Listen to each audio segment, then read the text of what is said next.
Blessed morning, everyone. Muli po magandang umaga sa inyong lahat.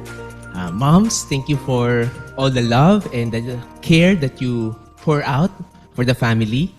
People may not know all the things you do for the family, for the kids, but you know what? God knows everything. God sees all the sacrifices you make each and every day. And so, once more, gusto po namin kayong i-celebrate. And as a community, bakit hindi natin palakpakan uli ang ating mga mothers? Alam niyo po, this year, this Mother's Day, this will be the first time na hindi ko po makakasama ang aking mom. This is the first Mother's Day that we don't have my mom with us. For those of you who don't know, my mom passed away last February.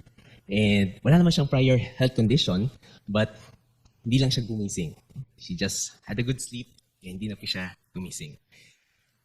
While we do miss her, I'm still very grateful to God for taking her peacefully.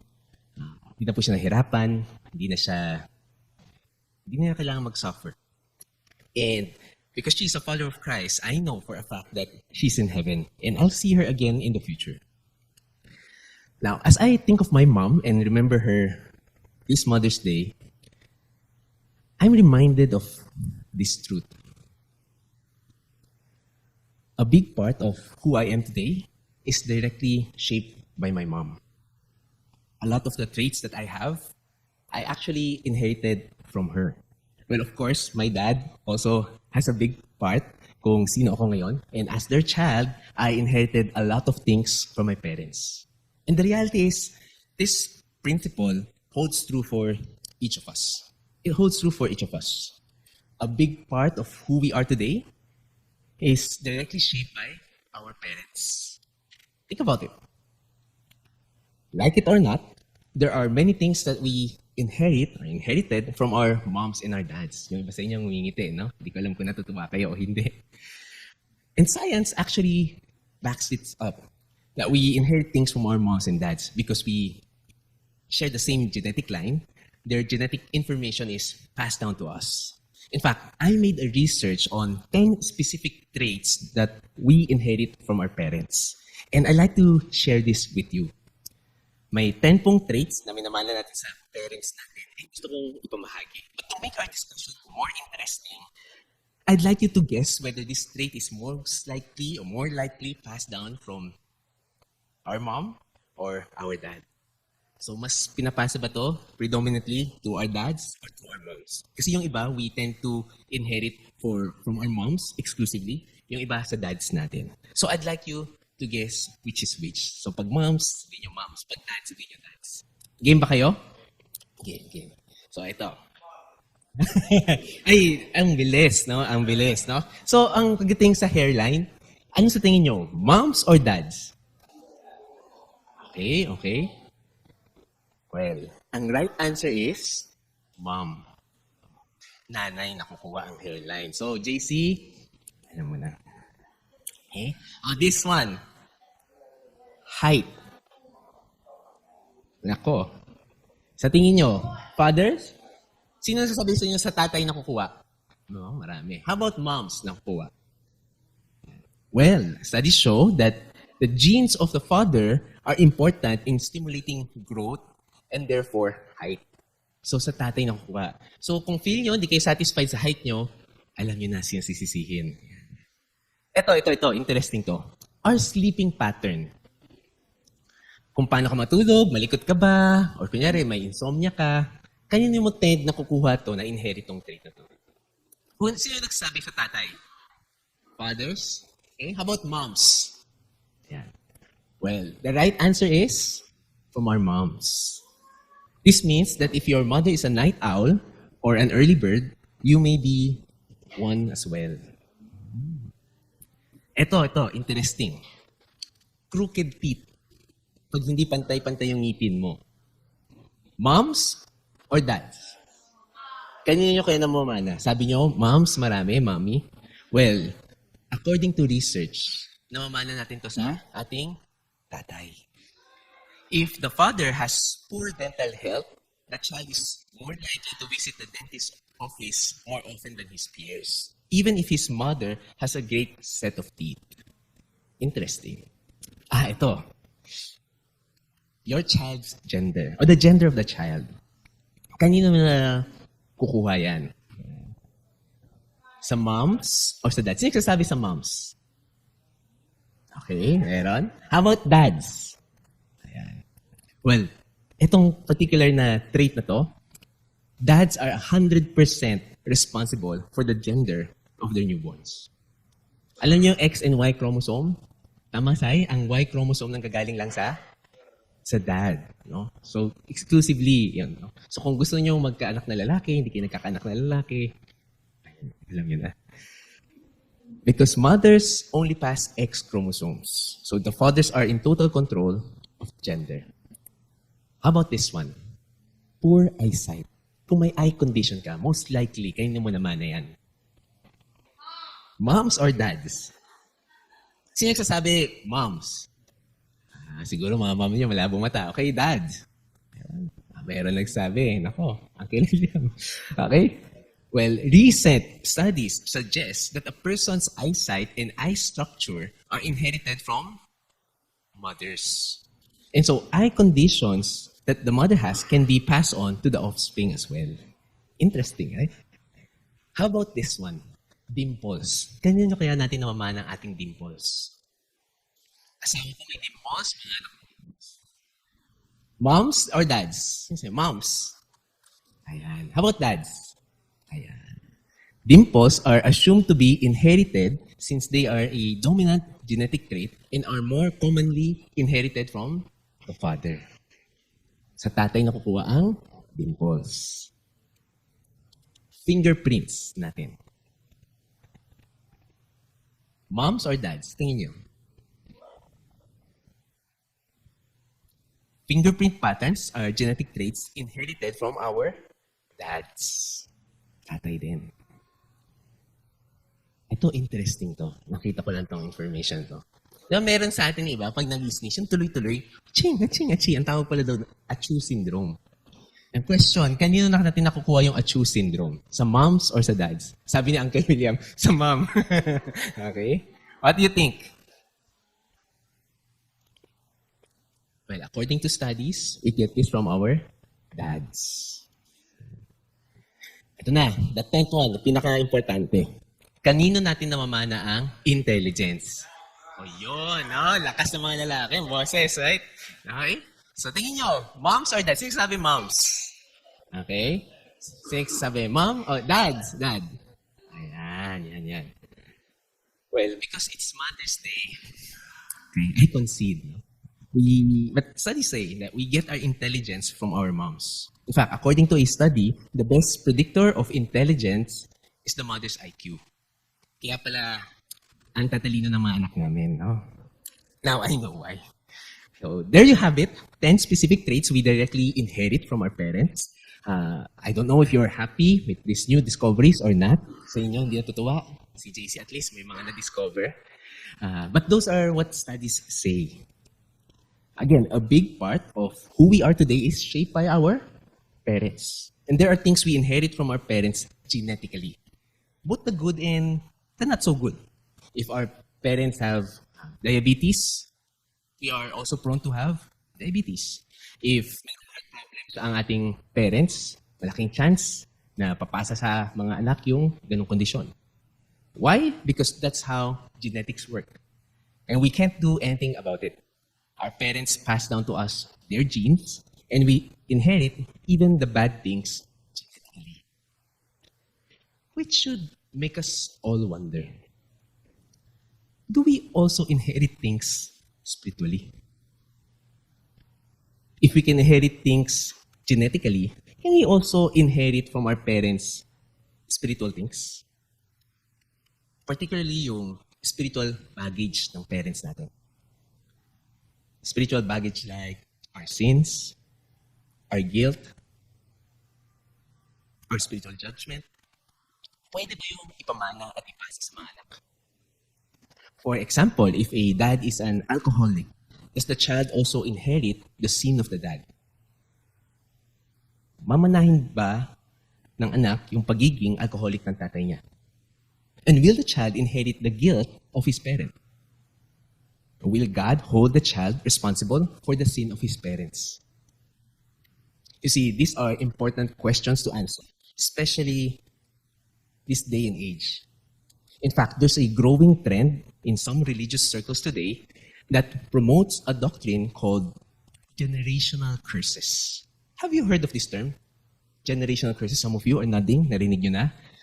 Even if you don't know the term, some of you probably subscribe to its teaching.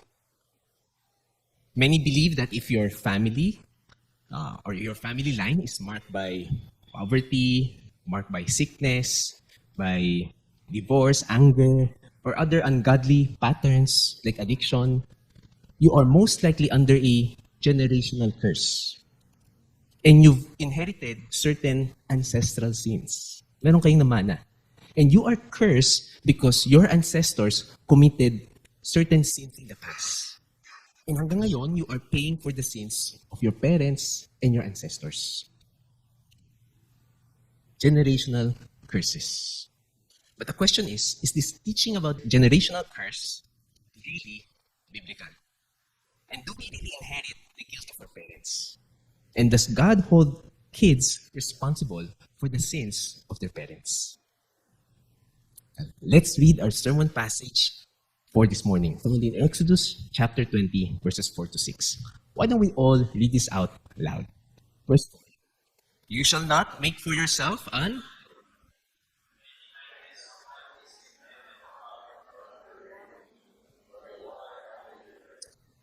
Verse 5, you shall not worship them or serve them, for I, the Lord your God, am a jealous God, visiting the iniquity of the fathers on the children, on the third and the fourth generations of those who hate me.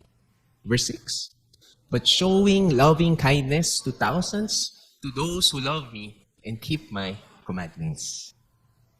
Now, if you just joined us this morning, we're continuing with our message series called 10.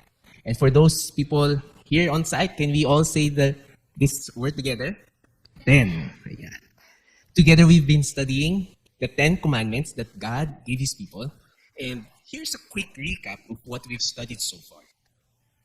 On week 1, we learned that these 10 rules were originally given by God to the Israelites who came out of Egypt. And He gave this kind of rules so that there will be a right kind of order among His people. Now, pinag-usapan natin that these commands were given around 3,400 years ago. But even though these commands were given a long time ago, we discovered that they are still very much relevant to us today. That's why in week 2, we look at the first of the 10 commandments. And what's the first command? Can we all say that again? You shall have no other gods before me. This means that God's people must only worship one God. And God's people must only worship the one true God. And His name is Yahweh. According to Yahweh, all other gods are false gods. That's why He forbids worshiping them. Last week, we looked at the second commandment. And we summarized the second commandment into this statement. You shall have no idols. Buti nakikinig kayo. Ulitin nga natin. You shall have no idols. This means that God prohibits making idols and He prohibits the worshipping of idols. Since a finite object can never adequately represent an infinite being, all man-made images of God give distorted images of God. And instead of worshiping handmade images of God, He wants us to worship Him in spirit and in truth. Now, during our study of the second commandment, we also mentioned that there are 3 reasons why God prohibits idolatry. Naalala niyo ba yun? The first reason is because of God's jealousy. We learned that God is a jealous God, and rightfully so. As the only one true God, Yahweh has the full monopoly of divinity. Siya lang yung truly divine. And because of that, there are no other contenders when it comes to being divine. That's why God is zealous that He alone gets our full worship, our full devotion. As our divine creator, Yahweh owns each of us. And as our owner, all our worship belongs to Him. Hindi natin pwedeng ibigay yung devotion natin sa iba. And then we mentioned that there's also a second reason why God told these people not to worship idols. And that's because of God's punishment. God's punishment. Now, I promised you last week that we'll expound on this point more today. And so, that's what we'll do. And I want us to read again Exodus chapter 20, verses 5 and 6. Particularly verse 5. Let's read this together. You shall not worship them or serve them. I, the Lord your God, am a jealous God, visiting the iniquity of the fathers on the children, on the third and the fourth generations of those who hate me.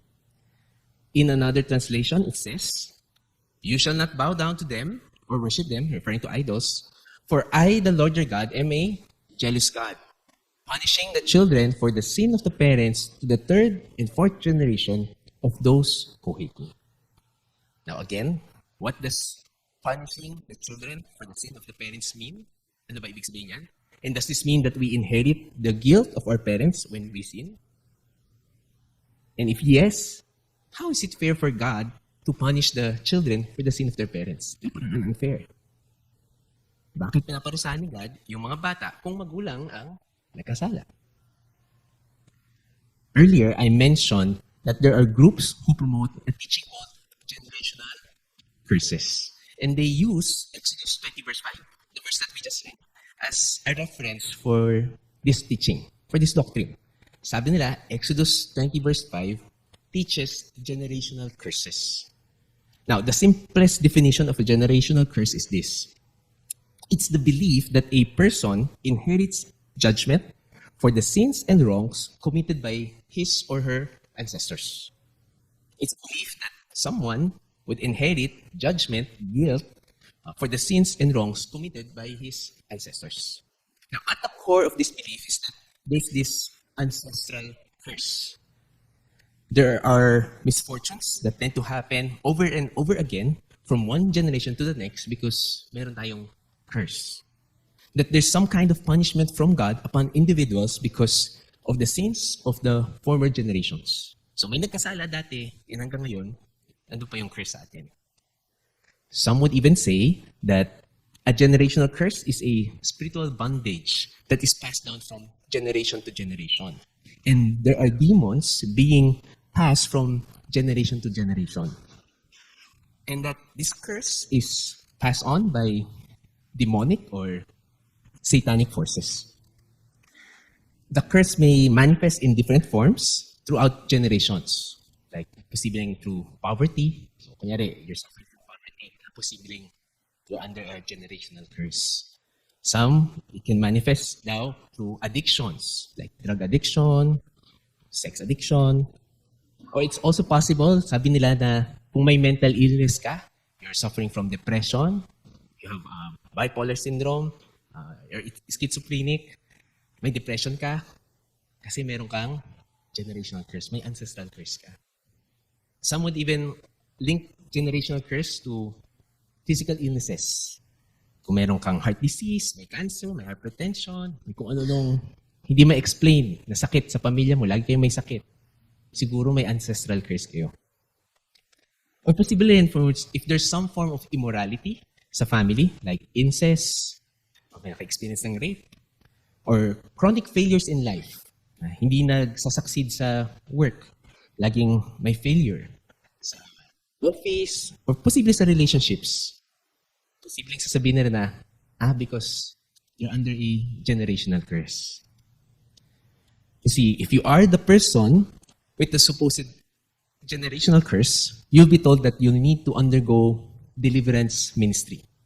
Kailangan mong magpa-deliver. And that's a very common term. Sasabihin nila, kailangan mong sumailalim sa isang deliverance program.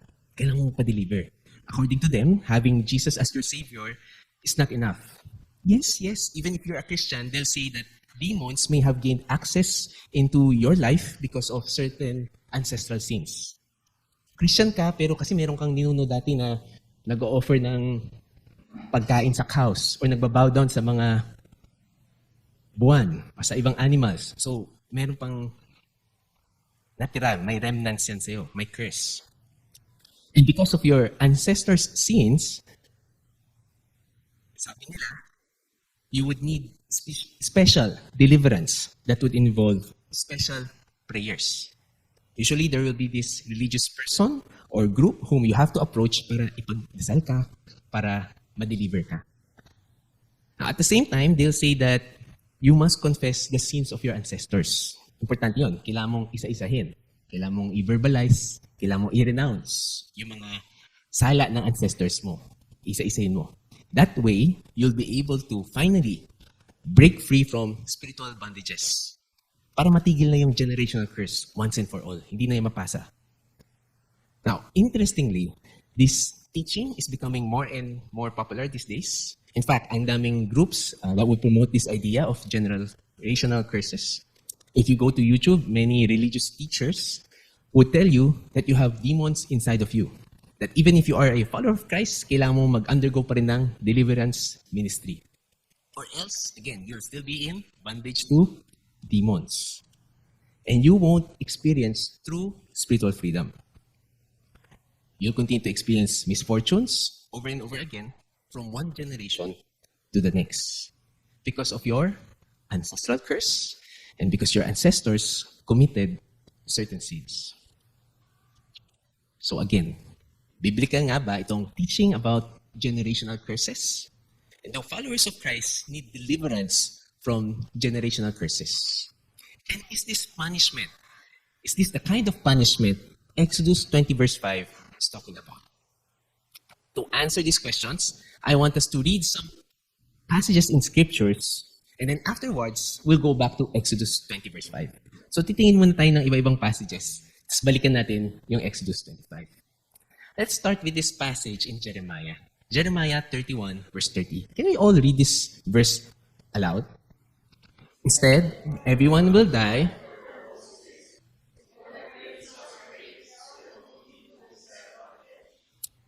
According to this short verse, who will die for his sin? Each person will die for his own sin. Kung sino nagkasala, siya yung maparusahan. Tama? Let's look at Deuteronomy 24 verse 16.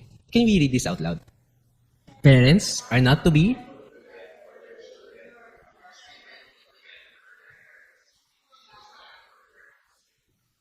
according to this passage, if the parent sins, who will be held responsible? The parents. Will the children be held accountable for the sin of the parents? Hindi. What if the children are the ones who committed the sin? Are the parents to be put to death? Hindi rin. Why? Because each will die for their own sin. Kung sino nagkasala, siya yung paparusahan. Tama? One more passage. Ezekiel 18 verse 20. Can we read this together? The one who sins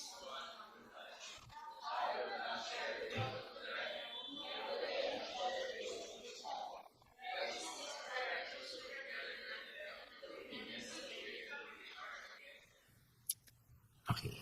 Based on this passage, if the parent sins, will the child share the guilt of the parents? No. He does not inherit the guilt of the parent.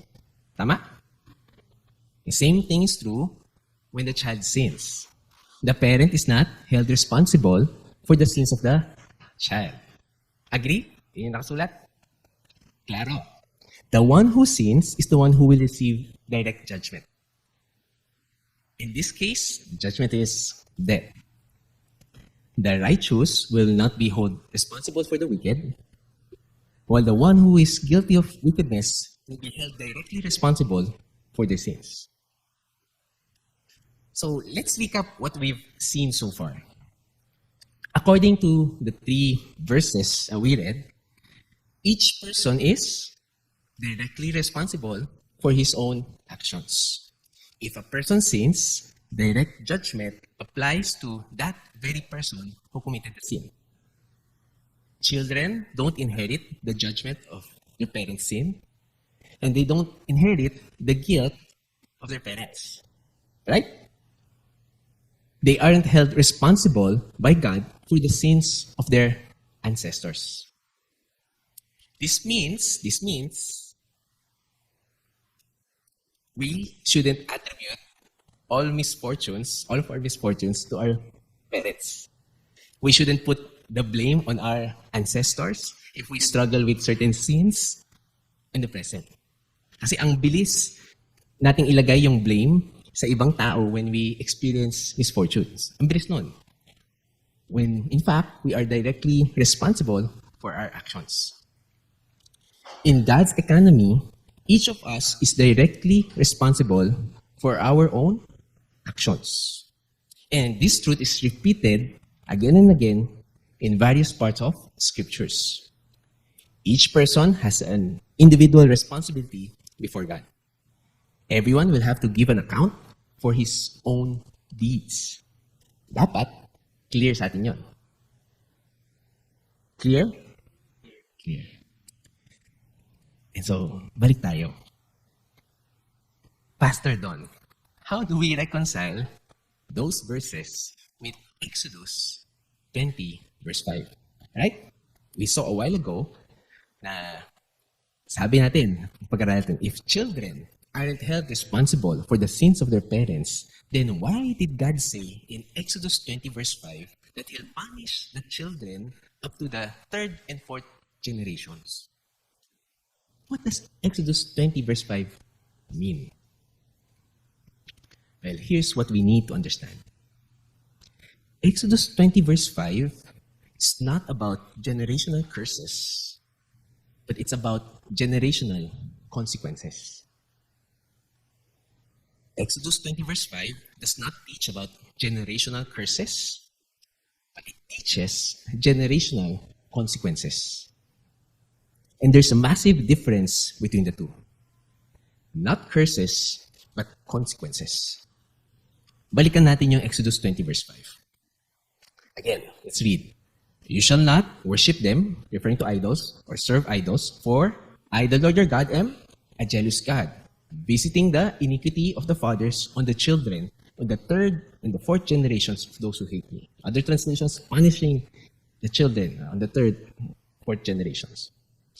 Now, first thing I want you to take note of is that the word curse does not appear in our passage. Tama ba? In fact, the term generational curse is never used in the Bible. It's a term that people have created, but it's not a biblical term. Second thing that we need to note, there's nothing in our verse that talks about Satan or demons. Right? According to our passage, it is God who would do the punishing. It is God who will do the visiting of the iniquity on the third and fourth generations. Not Satan's or demons.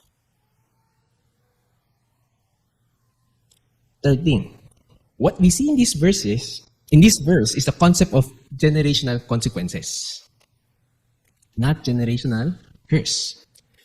See, when God talks about visiting the iniquity of the fathers on the children, He's not talking about children inheriting the guilt of the parents, but inheriting the consequences of their sin. Pag sinabi mo kasing curse, ang dating si God ang may kasalanan. Why future generations suffer. Pero pag sinabi mong consequences, ibig sabihin, effects siya ng choice ng nagkasala. Kung bakit yung future generations nagsasuffer. Again, remember the context of this passage. This passage is talking about the second commandment. So God originally gave this command to the nation of Israel. And God was prohibiting them from having any idols. The passage is about the sin of idolatry. In verse 5, if you look at the verse 5 refers to idolaters as those who hate God. Look at the latter part of verse 5. God is equating idolaters to people who hate Him. So it's talking about idolatry. If the nation of Israel insists on hating God, there's a corresponding punishment that will follow. Succeeding generations will inherit the consequences of their idolatry. Their descendants will continue to feel the impact of their disobedience. That if they insist to be idolatrous, their disloyalty will fester and grow for generations. If they insist on their disobedience, yung disloyalty nila will continue to fester, permeate, and grow even up to the next generations. And that is indeed yun yung nangyari sa nation of Israel. When we read the Old Testament, we see again and again how the Israelites turned to idols. And when they insisted on their idolatry, God withdrew His protection over His idolatrous people. He allowed them to be subjected by their enemies, and the future generations also suffered. Just read the book of Judges. The children, the grandchildren, and the great-grandchildren of the idolaters were so influenced by their ancestors that they committed the same sin of idolatry themselves. It became a cycle of repeating the mistakes of their parents. Not because God afflicted them per se, but because they afflicted themselves. That's what we mean by consequences, not curses. In a sense, you can say that the punishment here is that God withdraws His divine protection to idolaters. God did not cause the future generations of Israel to worship idols, but He relented to their stubbornness. And since idolaters insist on disobeying God, their disloyalty festered and grew for generations. And as a result, generations continue to suffer for repeated disobedience. In fact, I'd like you to read this article about idolatry. Basahin natin. It says here, idolatry had a way of ingraining itself in a culture.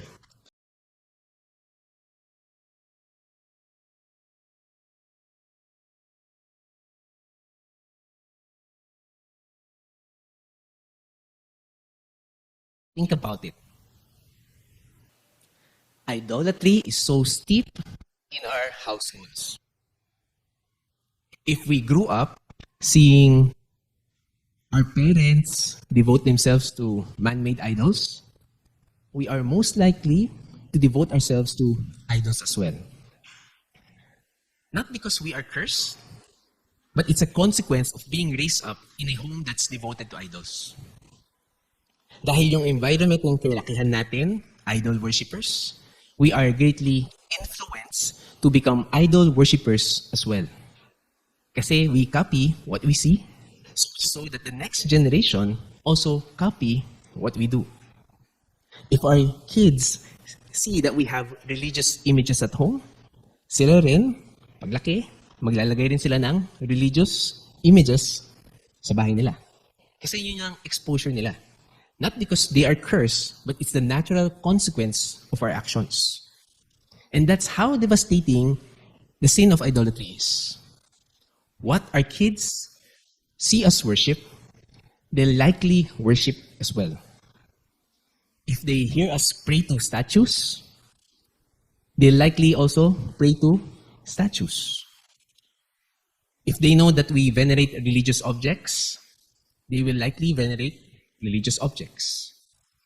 If they witness us making an idol out of money or out of our work, sila rin, they will learn to idolize money and work.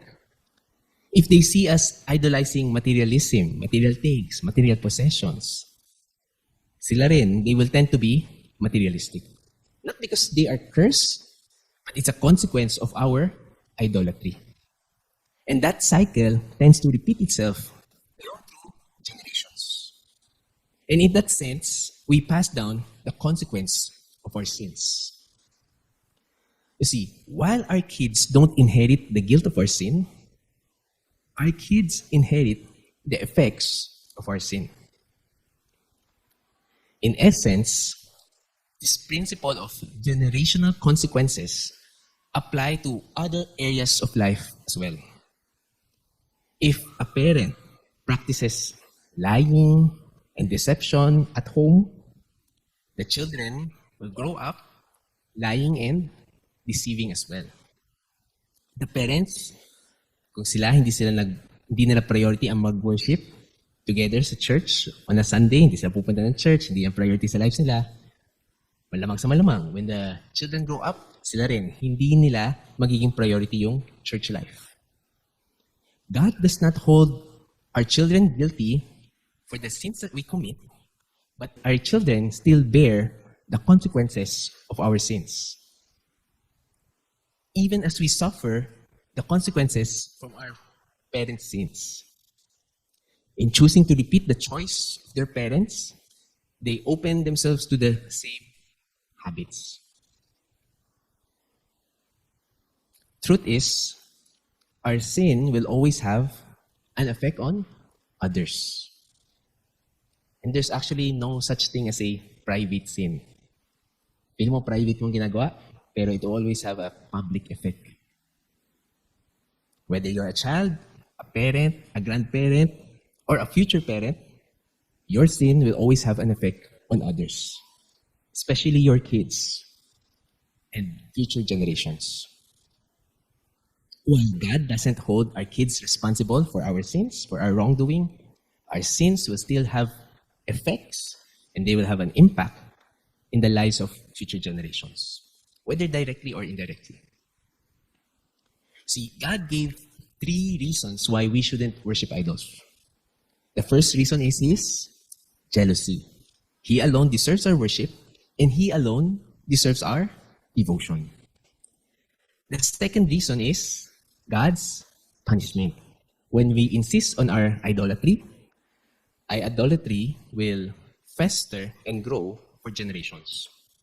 The effects of our idolatry have a way of traveling down generations. We pass down generational consequences, and our descendants suffer from the influence of our sins. Some of you are thinking, grabe ka talaga, Pastor Don.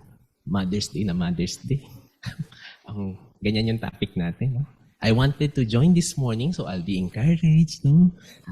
Pero parang nakaka-discourage naman itong mga pinag-uusapan natin dito sa Crossroads Redeem. Ang bigat-bigat. God's jealousy, God's punishment. Di ba Mother's Day? Well, thankfully, the second commandment doesn't just end with a warning. It actually ends with a promise.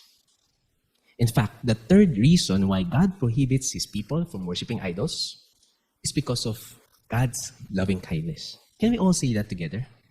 God's loving kindness. Let's read our passage one more time. Verse 5. You shall not worship them or serve them, for I, the Lord your God, am a jealous God, visiting the iniquity of the fathers on the children, on the third and the fourth generations of those who hate me. Verse 6, basahin natin to. But showing loving kindness to thousands who love me and keep my commandments. Now, the Hebrew word that was used for loving kindness is actually hesed. And it's a very important word in the Bible. It's about around 200, it appears around 250 times in the Old Testament. And it expresses an essential part of God's character. It's probably best translated as loyal love. That's loyal love. It describes a sense of love and loyalty that inspires merciful, compassionate behavior toward another people. And what's interesting is that the same passage that talks about the punishment for idolatry also gives us a promise for those who love God and keep His commandments. Di ba in verse 5, ulit binasa natin, sabi ni God, punishing the children for the sin of the parents to the third and fourth generations of those who hate Him. Pero pagdating sa verse 6, God declares, ano raw? Showing loving kindness to kanino? Thousands to those who love Him and keep His commandments. Kakaiba si God, di ba? Yung punishment up to third or fourth generation, which typically encompasses one lifetime. Right? A person who lives long may get to see his grandchild or great-grandchild. Apo sa tuhod. Pero yung loving kindness ni God, sabi dito, it extends to hindi lang 1,000 eh. Sabi dyan, thousands. Which basically means that it's never-ending. Ganun ka, grabe yung loving kindness ni Lord. In short, God's loving kindness is exponentially, infinitely greater than His punishment. He doesn't delight in punishing His people and seeing their descendants inherit consequences, but He delights in showing love to His people and His compassion to their descendants. And we see God's hesed, God's loving kindness, ultimately displayed at the cross. You see, at the cross, we see the ultimate display of God's loving kindness. At the cross, Jesus offered His life for stubborn sinners, idolatrous people like you and me. And He took on Himself the sins of the world, and He bore the guilt of mankind. In fact, I want us to read again 2 Corinthians 5, verse 21. Let's read this together. God made Him, referring to Jesus, who had no sin, to be sin for us, so that in Him we might become the righteousness of God. Now, we look at this verse in week 1, and we studied what it means. Again, when the passage says that God made Jesus, who had no sin, to be sin for us, it does not mean that Jesus was sin, or it doesn't mean that Jesus is a sinner, or that Jesus is guilty of sin. Hindi yun yung ibig sabihin. Instead, this means that the sins of every believer were imputed to Jesus Christ. Now, to impute something is to ascribe, to attribute something to someone. So, on the cross, our sins were imputed to Jesus. They were attributed to Jesus. They were ascribed to Jesus, including the sin of idolatry. That's how Christ paid our sin debt to God. In Himself, Jesus was perfect and had no sin. But our sin was imputed, attributed to Him, so that as He suffered on the cross, He took the just penalty that our sin deserves. And He became the substitute on our behalf. Ganon katindi yung loving kindness, yung hesed ni Lord. But that's not all. You see, at the same time, through faith, Christ's righteousness is imputed to every believer. Ibig sabihin, na-attribute ni God yung righteousness ni Jesus sa bawat isang believer. That way, every believer can now stand before God sinless, just as Jesus is sinless. As idolatrous people, hindi tayo righteous people. But through God's loving kindness, He applied Jesus' righteousness on us. Grabe lang talaga yung loving kindness ni Lord. Today, as we discuss these things about generational consequences, I understand that some of you might feel down and concerned. Paano na yan, Pastor Don? I've committed so many mistakes as a parent, including the sin of idolatry. I've worshipped handmade idols and I've worshipped heart-made idols. What will happen to my kids and our future generations? Paano na? Is there hope for our family? Well, here's what we need to know. God's loving kindness offers hope to all parents. Parents, if you've already placed your faith in Jesus Christ, then there's no need for despair. Remember what Romans 8 verse 1 says? There is now no condemnation for those who are in Christ Jesus. If you've truly placed your faith in Jesus, then He has forgiven you all of your sins, your present, past, future sins. And God will no longer condemn you or accuse you of your sins. And there's hope for you and your family in Jesus Christ. Now, this doesn't mean that you can live your life any way you want, but you can start anew in Him. Through God's power, you can lead your family to the Lord. And you can be intentional, and you need to be intentional with your example. Hindi lang pang Mother's Day or Father's Day, we need to set a godly example every single day. Kasama na dito yung pag-obey sa first and second commandment natin. We are to demonstrate before our children what it means to have no other gods in our life. And we need to get rid of all handmade and heart-made idols. Now again, if di kayo sure paano, feel free to approach me so I can also help you in this journey of parenting. God's love and kindness offers hope to all parents. As I say these things, I also understand there are those of us who are recipients of generational consequences. Actually, Pastor Don, ako yung describe mo kanina. My parents are not followers of Christ. And grabe yung family background namin. Maybe you grew up in a home that's messy and chaotic. Grabe yung immorality, grabe yung animosity, yung lack of spirituality. And maybe your parents did not raise you up in the ways of the Lord. Or perhaps your family is deep in idol worship. And growing up, ang dami mong baggage na nakuha. So much so that you continue to make the same mistakes as they do. Well, the good news is, God's loving kindness offers hope to all children. It also offers hope to all children. Whatever generational consequences you might have inherited, you can break this cycle of sin by turning to Christ. You see, Jesus not only offers us forgiveness for the penalty of sins, He also offers deliverance from the power of sin.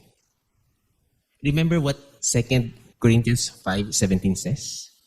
Therefore, if anyone is in Christ, he is a new creation. Behold, the old is gone, the new has come.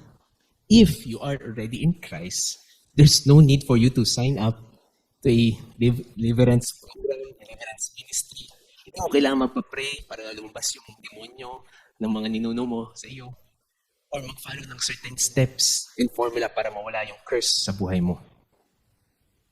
Jesus not only offers forgiveness for the penalty of sins, He also offers deliverance from the power of sin. Si Jesus lang ang kailangan mo.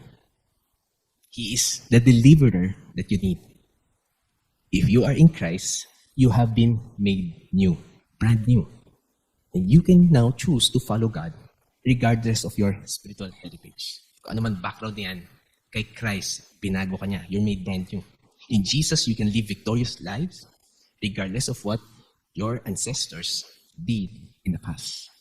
In Him, you can say no to sin and all forms of idols.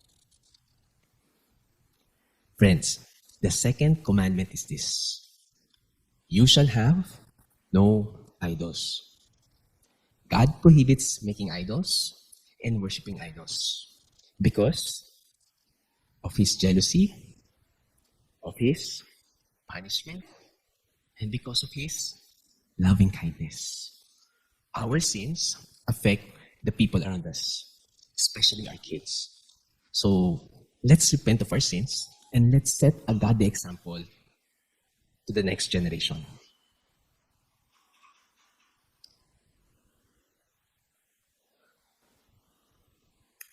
And as we are responsible for our own sin, let's stop blaming our ancestors on why we sin. Tigilan na natin. No? Responsible tayo sa sarili nating kasalanan. Let's turn to Jesus for deliverance and godly living. Let us pray.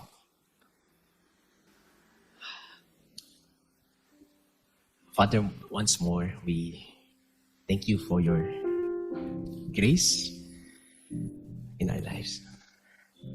As we studied over this morning, there are a lot of realizations, a lot of eye-openers. Thank you for imparting to us these very important truths. That in Jesus, we are already free from the penalty of sin. At the same time, we are already free from the power of sin. And no generational consequence can keep us from your love.